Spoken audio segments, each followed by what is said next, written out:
নমস্কার বন্ধুরা, আজ নিয়ে এসেছি কচুরলতির একটি দুর্দান্ত স্বাদের রেসিপি। কচুরলতি কিন্তু সকলেই মোটামুটি ভীষণ পছন্দ করে। আর সত্যিই কচুরলতি খেতে ভীষণই ভালো লাগে। শুধু ভালো লাগে তাই নয়, এর মধ্যে রয়েছে প্রচুর পরিমাণে আয়রন, ভিটামিন। তাই আজ আমি একদম সহজ পদ্ধতিতে কচুরলতির দুর্দান্ত স্বাদের একটি রেসিপি আপনাদের সাথে শেয়ার করব। আর তার সঙ্গে কচুরলতি কিভাবে খুব সহজেই ছাড়িয়ে নিতে পারবেন সেটাও কিন্তু আপনাদের সাথে শেয়ার করব। তো প্রথমেই কিন্তু এখানে আমি কচুরলতি নিয়েছি, আর কচুরলতিগুলো কিন্তু ভালো করে পরিষ্কার করে ধুয়ে নিয়েছি, কারণ কচুরলতিতে অনেক সময় মাটি লেগে থাকে। যেহেতু কচুরলতিটা মাটিতেই হয়, তাই কাটার আগে একটু ভালো করে ধুয়ে নিয়েছি।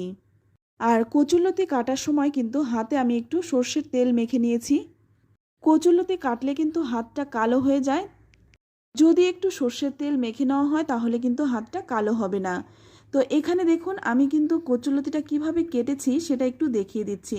এখানে আমি একটা ছুরি নিয়েছি, আর এই ছুরিটা কিন্তু মুখটা একটু কাটা কাটা। এই কাটা কাটা মুখটাই কিন্তু কাটতে বেশি ভালো হবে।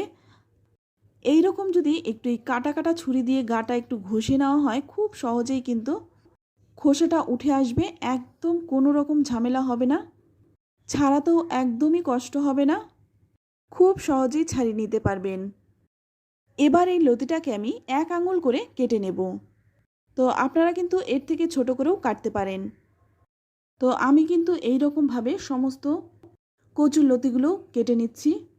এই করাত ছুরি দিয়েই কিন্তু কচুর লতিটা খোসাটা ছাড়াতে বেশি ভালো হয়। প্লেন ছুরি দিয়ে কিন্তু খোসা ছাড়াতে ততটা ভালো হয় না।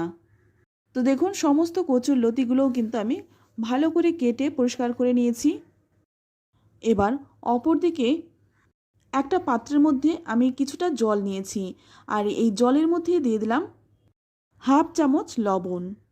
লবণটাকে ভালো করে মিশিয়ে নিয়ে তারপর পরিষ্কার করে রাখা কচুর লতিগুলো দিয়ে দিলাম।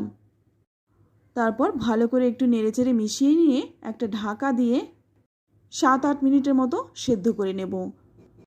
এমনভাবে সেদ্ধ করব যাতে কচুর লতিটা নরম হয়ে যায়, কিন্তু একদম গলে যাবে না। তো দেখুন আমি সেদ্ধ করে নিয়েছি, এবার এটাকে নামিয়ে নেব। তো তো নামিয়ে নিলাম। কচুরলতি কিন্তু আমরা অনেকেই অনেক রকমভাবে খেয়ে থাকি, তবে আজকের এই রেসিপিটি যদি আপনারা একবার বানিয়ে খান, বারবার কিন্তু এইভাবেই বানাবেন।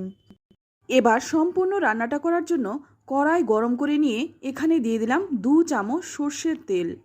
ফোড়নেই দিয়ে দিচ্ছি সামান্য একটু কালো জিরে, আর দিয়ে দিচ্ছি 2টো শুকনো লঙ্কা। এবার এই শুকনো লঙ্কা আর কালো জিরেটা একটু ভেজে নেব। কালো জিরে কিন্তু ভাজতে সময় লাগে না। তো এবার একটু নেড়েচেড়ে নিয়ে তারপর এর মধ্যেই দিয়ে দিচ্ছি 2টো কেটে রাখা পেঁয়াজ। এখানে আমি 2টো মিডিয়াম সাইজের পেঁয়াজকে কুচি করে কেটে রেখেছিলাম, সেই পেঁয়াজগুলো এবার দিয়ে দিলাম। এইবার পেঁয়াজটাকে হালকা লালচে রং ধরিয়ে একটু ভেজে নেব। ততক্ষণে একটা মশলা বানিয়ে নিচ্ছি। তো তার জন্য এখানে একটা প্লেটের মধ্যে নিয়ে নিলাম হাফ চামচ কালো জিরে, আর নিয়ে নিচ্ছি বেশ বড় বড় 3 কোয়া রসুন।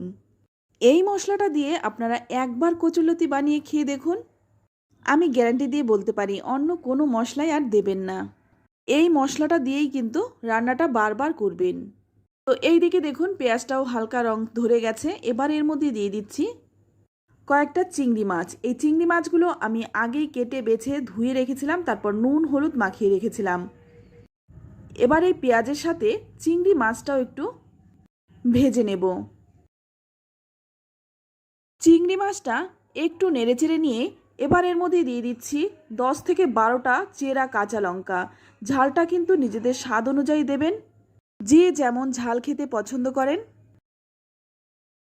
লঙ্কাটা দিয়ে আবারও 2 মিনিট ভেজে নেব চিংড়ি মাছের সাথে।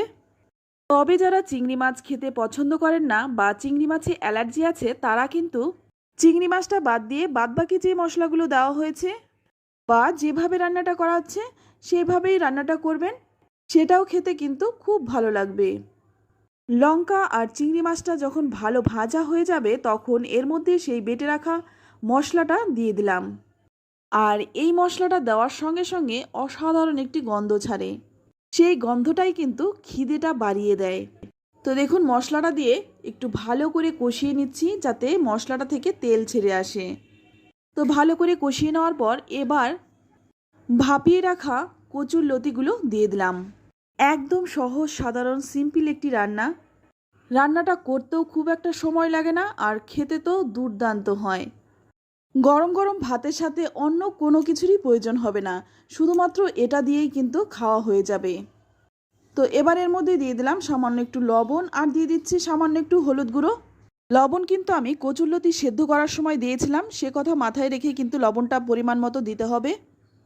লবণ আর হলুদটা দিয়ে ভালো করে নেড়েচেড়ে মিশিয়ে নিয়ে তারপর গ্যাসের আঁচটা একদম কমিয়ে দিয়ে ঢাকা দিয়ে রাখবো অন্তত 5 মিনিট। 5 মিনিট পর ঢাকনাটা খুলে নিলাম। এবার একটু ভালো করে নেড়েচেড়ে মিশিয়ে নেব, আর মাঝে মধ্যে কিন্তু ঢাকা খুলে এইভাবে নেড়েচেড়ে একটু দিতে হবে। আর এইভাবে কিন্তু ঢাকা দিয়ে দিয়ে এই রান্নাটা করব। এতে করে কচুরলতিটা একদম নরম হয়ে মশলাগুলো এর মধ্যে ঢুকে যাবে, আর খেতেও কিন্তু অনেক বেশি ভালো হবে। তো এখন কিন্তু রান্নাটা হয়ে গেছে, এবার নামিয়ে নেব। তো নামিয়ে নিচ্ছি। তো দেখুন বন্ধুরা, দেখতে কতটা সুন্দর হয়েছে, খেতেও কিন্তু ভীষণ ভালো হয়। কচুরলতি যদি এইভাবে রান্নাটা করেন, গরম গরম এক থালা ভাত শুধু এই দিয়েই যে খেয়ে ফেলতে পারবেন, এতে কোনো সন্দেহ নেই। তো বন্ধুরা, রেসিপিটি কেমন লাগলো অবশ্যই কমেন্টে জানাবেন। ভালো লাগলে লাইক করবেন, আর আত্মীয় স্বজন বন্ধুবান্ধবের সাথে রেসিপিটি অবশ্যই শেয়ার করবেন। আশা করছি এই রেসিপিটি আপনারা যাকেই শেয়ার করবেন সে কিন্তু আপনাকে ধন্যবাদ জানাতে বাধ্য হবে, কারণ এতটাই টেস্টি হয় এই রান্নাটি। আর আপনি যদি আমার চ্যানেলে নতুন হয়ে থাকেন, চ্যানেলটা সাবস্ক্রাইব করে নেওয়ার অনুরোধ রইল। তো আজ এই পর্যন্তই, আবারও দেখা হবে অন্য কোনো নতুন রেসিপিতে। ততক্ষণ সকলেই ভালো থাকবেন, সুস্থ থাকবেন, আর সকলকেই ধন্যবাদ।